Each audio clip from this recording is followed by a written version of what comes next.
صرف ایک ایک منٹ میں مشتاق صاحب کی ایک منٹ میں بات کروں گا. کوئی تقریر نہیں کرنا چاہتا, صرف عوام کے کچھ مسائل ہیں وہ ایک منٹ میں آپ کے سامنے رکھتا ہوں. مسٹر چیئرمین, ایک تو یہ ایشو ہے کہ ایک نوجوان سید ساجد جان سن آف شاہد سنگم, یہ فیوجان ناربل یونیورسٹی فوزو چائنا میں تعلیم حاصل کر رہا تھا, لوور دیر کا تھا. یہ 6 فروری کو وہاں تالاب میں ڈوب کے شہید ہو چکا ہے اور بہت بڑا حادثہ ہے. بہت اچھا نوجوان تھا, ٹیلنٹڈ نوجوان تھا. ان کے ورثہ, ان کے والدین ان کے ساتھ تعزیت بھی کرتے ہیں, ان کی لاش کے لیے انتظار کر رہے ہیں. تو میری آپ سے یہ درخواست ہوگی کہ ایک تو آپ یہ ہدایت جاری کر لیں کہ چائنا میں جو پاکستان کے مشن ہے وہ فوری طور پر ان کی ڈیڈ باڈی کو پاکستان ٹرانسپورٹ کرنے کا انتظام کریں تاکہ ایک بہت بڑی امتحان اور آزمائش میں ان کی فیملی ہے سید ساجد جان کی وہ ہو سکے. دوسرا مسٹر چیئرمین, یہ ایشو ہے کہ ایک یہ جو ابھی لیڈر آف دا اپوزیشن نے بات کی ہیلتھ کے حوالے سے, یہ تقریباً 1000 ای پی I M P P H C یا ٹیکنیشین ہیں جن کو 1 سال کی تنخواہ نہیں ملی خیبر پختونخوا میں, اور انہوں نے کورونا میں بھی خدمات سر انجام دی ہیں. اور آپ کو پتہ ہے کہ ہمارا صوبہ سب سے زیادہ متاثر ہے پولیو سے, یہ پولیو کے اندر بھی ویکسینیشن کرتے ہیں. اور ابھی مسٹر چیئرمین یونیسیف نے اپنی ٹویٹر اکاؤنٹ سے پاکستان کے ان ورکرز کی ویڈیو شیئر کی تھی اور کہا تھا کہ یہ ہمارے ہیروز ہیں, لیکن ہمارے ہاں ان کو 1 سال کی تنخواہیں نہیں دی گئی ہیں.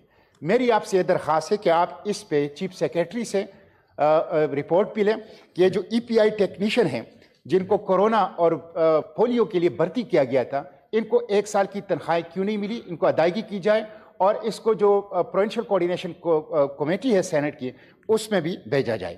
مسٹر چیئرمین صاحب سے یہ ایک اور ایشو جو ہیں وہ ایک نوجوان ہیں راجہ فیضان, بہت خوبصورت نوجوان ہیں, اور اس نوجوان کو 4 جنوری کو اٹھایا گیا ہے نامعلوم لوگوں نے. اب ہم سب کو پتہ ہے کہ نامعلوم جو ہیں کون ہوتے ہیں, وہ البلاغ کے نام سے ایک متقی پرہیزگار نوجوان تھا, راول پنڈی کا تھا.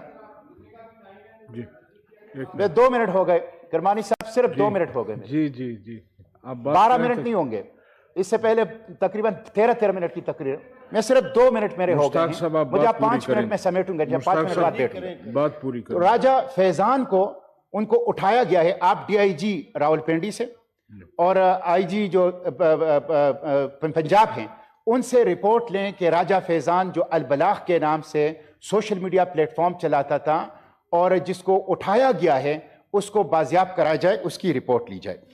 آخری بات مسٹر چیئرمین میں یہ کروں گا کہ یہ ہمارے لوور دیر کے لوگ مزدوری کرتے ہیں سندھ کے اندر, اور وہاں سے ان کو ڈاکو نے اغوا کیا ہے, اور یہ نصیب زادہ ولد خان لالی اس کو اغوا کیا ہے ڈاکوؤں نے, اور اس کی رپورٹ درج کی ہے ان کے بھائی ذاکر اللہ نے, اور اس کے اوپر جو ہے ویڈیو اس کی جاری کی ہے ڈاکوؤں نے کہ اس کے بدلے میں آپ 1 کروڑ روپے دے دیں تو ان کو آپ رہا کر دیں گے. تشدد ان کے اوپر ہو رہا ہے, اور تشدد کے ساتھ ان کی ویڈیو سوشل میڈیا پہ جاری کی گئی ہے, اور ان کے ورثہ کو وارن کیا گیا ہے کہ اگر آپ نے یہ پیسے ادا نہیں کیے تو ہم ان کو مار دیں گے.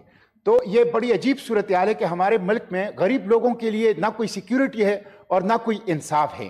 میری آپ سے یہ درخواست ہے کہ یہ جو غریب لوگ یہاں سے جاتے ہیں, کراچی جاتے ہیں, لاہور جاتے ہیں, محنت مزدوری کرتے ہیں, اغوا کیے جاتے ہیں, کوئی لا اینڈ آرڈر کی صورتحال نہیں ہے. تو یہ جو نصیب زادہ ولد خان لالی ہے اس کے اوپر میری آپ سے درخواست ہے کہ آپ جو ہیں وہ آئی جی سندھ سے اس پہ رپورٹ منگوائے اور اس کو بازیاب کرایا جائے. شکریہ. یہ رپورٹ آئی جی سندھ سے منگوا لیں. ہمارے اس ہاؤس میں گیلری میں سینیٹر خالدہ عتیب صاحبہ کے بچے آئے ہوئے